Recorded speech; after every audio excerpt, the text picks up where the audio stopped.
আসসালামু আলাইকুম। দুপুরের শীর্ষ সংবাদে স্বাগত জানাচ্ছি আমি শাহনাজ পারভীন। ভুয়া বিজ্ঞপ্তির বিষয়ে নেতাকর্মীদের প্রতি রিজভির অনুরোধ। 10 নভেম্বরের মধ্যে করতে হবে ঠিকানা পরিবর্তনের আবেদন। হুমকিতে পোশাক শিল্প রপ্তানিতে বড় ধাক্কা। তীব্র সমালোচনার মুখে পদত্যাগ করলেন সালাউদ্দিন। কক্সবাজারে সড়ক দুর্ঘটনায় একই পরিবারের নিহত 5। পুলিশের হাত থেকে যুবলীগ নেতা ছিনতাই। চাঁদাবাজি করতে গিয়ে জনতার হাতে গণধোলাইয়ের শিকার 2 কনস্টেবল। গাজীপুরে ঝুটের গোডাউনে আগুন।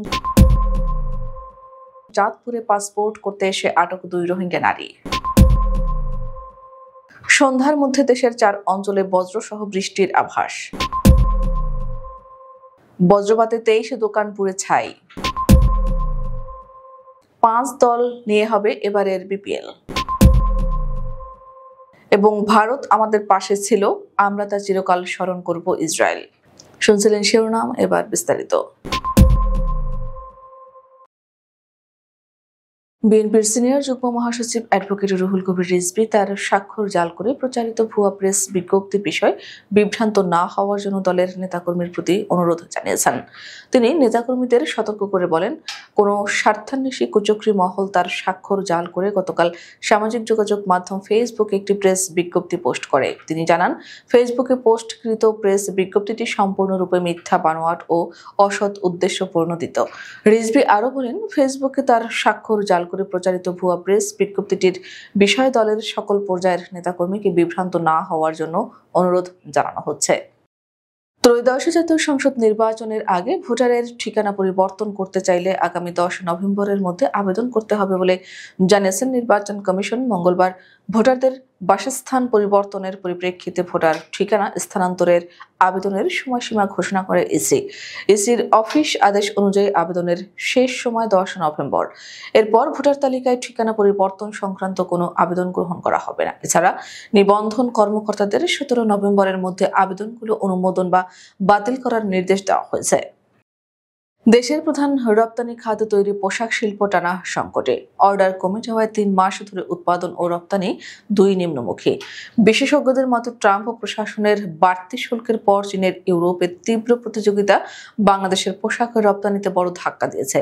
অর্ডার না থাকায় বন্ধ হয়েছে 258টি কারখানা, বেকার হয়েছেন লাখের বেশি শ্রমিক। এর মধ্যে বিমানবন্দরের কার্গো ভিলেজে ভয়াবহ অগ্নিকাণ্ডে প্রায় $1 বিলিয়ন কাঁচামাল ও পণ্য ক্ষতিগ্রস্ত হওয়ায় নতুন উদ্বেগ তৈরি হয়েছে। খাত সংশ্লিষ্টদের অভিযোগ, ব্যাংকে খাতের নৈরাজ্যে এলসি খোলা থেকে শুরু করে শ্রমিককে বেতন তোলা পর্যন্ত হচ্ছে সমস্যা। প্রভিডেন্ট ফান্ড ও অতিরিক্ত ইনক্রিমেন্ট মালিকদের চাপ বাড়িয়েছে।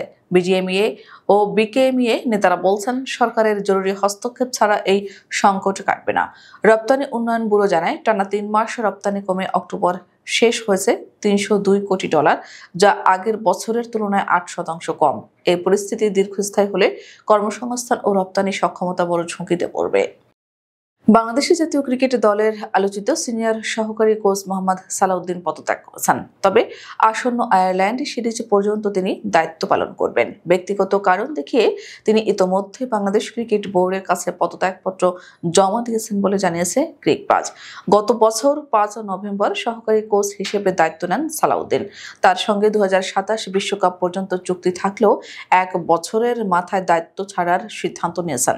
সালাউদ্দিন সহকারী কোচের পাশাপাশি ব্যাটিং কোচের দায়িত্ব পালন করতেন। বেতন পেতেন বিশাল অঙ্কের, কিন্তু তার অধীনে দলের ব্যাটিং এর উন্নতি তো দূরের কথা, যেন ব্যাটিংটাই ভুলে যাচ্ছিলেন দলের ব্যাটাররা। দেখা যাচ্ছিল একের পর এক লজ্জাজনক ব্যাটিং ইনিংস।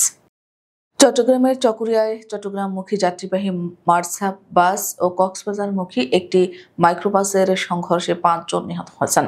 আহত হয়েছেন আরও 2 জন। হতাহতরা সবাই একই পরিবারের সদস্য, তবে তাৎক্ষণিকভাবে তাদের পরিচয় জানা যায়নি। নিহতদের মাঝে 4 নারী ও 1 জন শিশু রয়েছে। বুধবার সকাল 9টার দিকে চকরিয়ার ফাঁসিয়াখালী হাঁসের দিঘি সেনা ক্যাম্পের দক্ষিণে এ দুর্ঘটনা ঘটে। মালুমঘাট হাইওয়ে থানার ওসি মেহেদী হাসান বিষয়টি নিশ্চিত করেছেন। সেনাবাহিনী ও স্থানীয়রা আহতদের উদ্ধার করে চকরিয়ার বিভিন্ন হাসপাতালে পাঠিয়েছেন।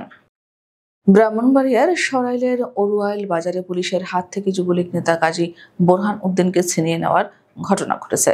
মঙ্গলবার সন্ধ্যায় পুলিশ ক্যাম্পের সামনে এই ঘটনা ঘটে।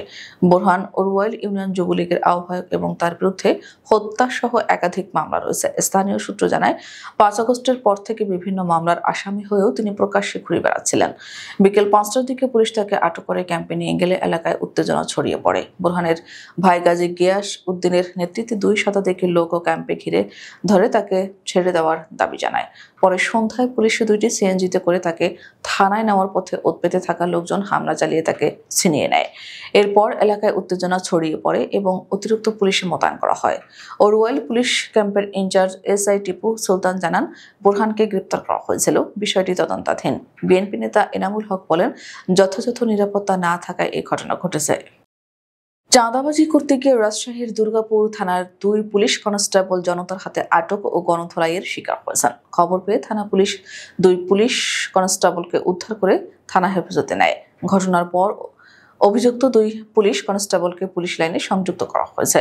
অভিযুক্ত পুলিশ সদস্যরা হলেন দুর্গাপুর থানার জরুরি সেবা 999-এর ড্রাইভার ইমরান আলী ও থানার কম্পিউটার অপারেটর মাজেদ হোসেন। মঙ্গলবার বিকেলে রাজশাহীর দুর্গাপুর উপজেলার শ্যামপুর গ্রামে এ ঘটনা ঘটে। গাজীপুর জেলার কোনাবাড়ি এলাকায় ঝুটের গোডাউনে অগ্নিকাণ্ডের ঘটনা ঘটেছে। প্রায় 2 ঘন্টার চেষ্টায় সকাল 8:30টার দিকে আগুন পুরোপুরি নিয়ন্ত্রণে এনেছে ফায়ার সার্ভিস। বুধবার সকাল 6:30টার দিকে আমবাগান বাবুর্চি মোড় এলাকায় আগুনের সূত্রপাত হয়। খবর পেয়ে কোনাবাড়ি মডার্ন ফায়ার সার্ভিসের 2টি ইউনিট ঘটনাস্থলে গিয়ে আগুন নিয়ন্ত্রণ শুরু করে। পরে আরও 2টি ইউনিট গাজীপুর চৌরাস্তা মডার্ন ফায়ার সার্ভিস থেকে যোগ দেয়।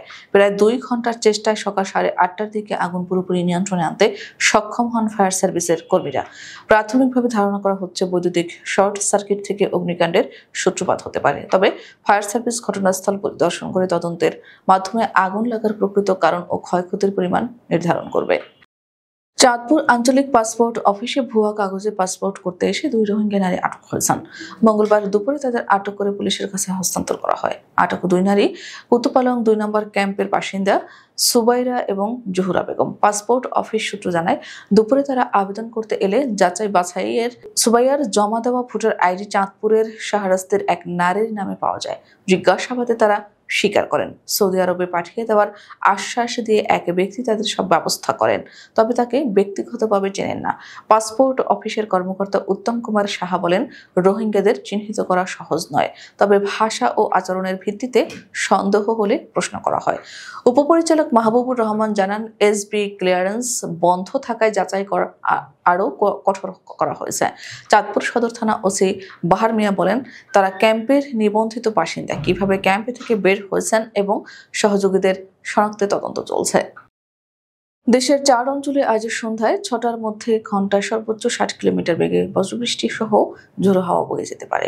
বুধবার সকাল 9টা থেকে সন্ধ্যা 6টা পর্যন্ত দেশের অভ্যন্তরীণ নদী বন্দর সমূহের জন্য আবহাওয়ার পূর্বাভাসে এ তথ্য জানানো হয়েছে।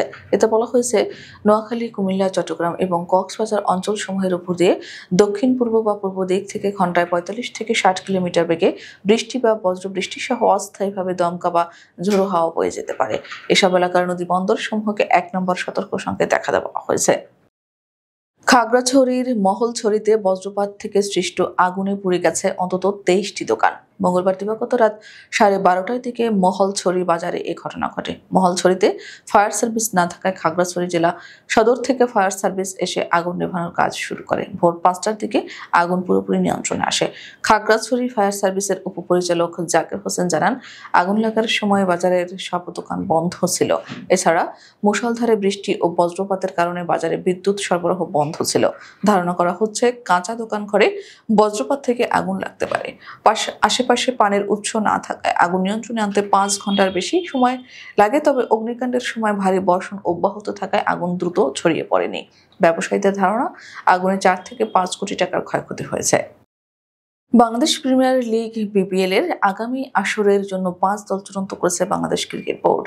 গুলশানের নাভানা টাওয়ারে মঙ্গলবার রাতে বিপিএল গভর্নিং কাউন্সিলের সভার পর ফ্র্যাঞ্চাইজিসগুলোর মালিকানাও চূড়ান্ত করা হয়। রংপুর রাইডার্সের মালিকানা পেয়েছেন বসুন্ধরা গ্রুপের নিয়ন্ত্রণাধীন টকি স্পোর্টস, নাবিল গ্রুপ পেয়েছে রাজশাহীর মালিকানা ট্রায়াঙ্গল সার্ভিসকে দেওয়া হয়েছে Chattogram franchise. Cricket with Sami পেয়েছেন সিলেট, ঢাকা ফ্র্যাঞ্চাইজির মালিকানা পেয়েছেন চ্যাম্পিয়ন স্পোর্টস।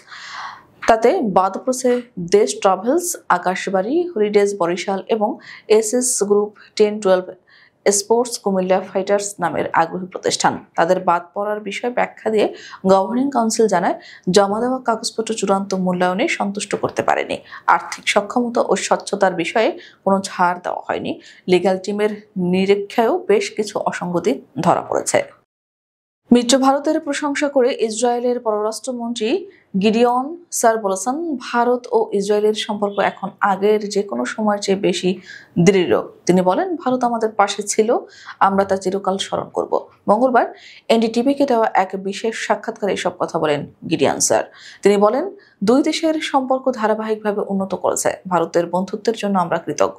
শিগগিরই প্রতিরক্ষা সহযোগিতার বিষয়ে একটি সমঝোতা স্মারক স্বাক্ষরিত হবে। প্রতিরক্ষা, কৃষি ও অর্থনৈতিক ক্ষেত্রেও আমরা এগিয়ে যাচ্ছি। আমাদের লক্ষ্য দ্বিপাক্ষিক সম্পর্ককে আরো শক্তিশালী করা।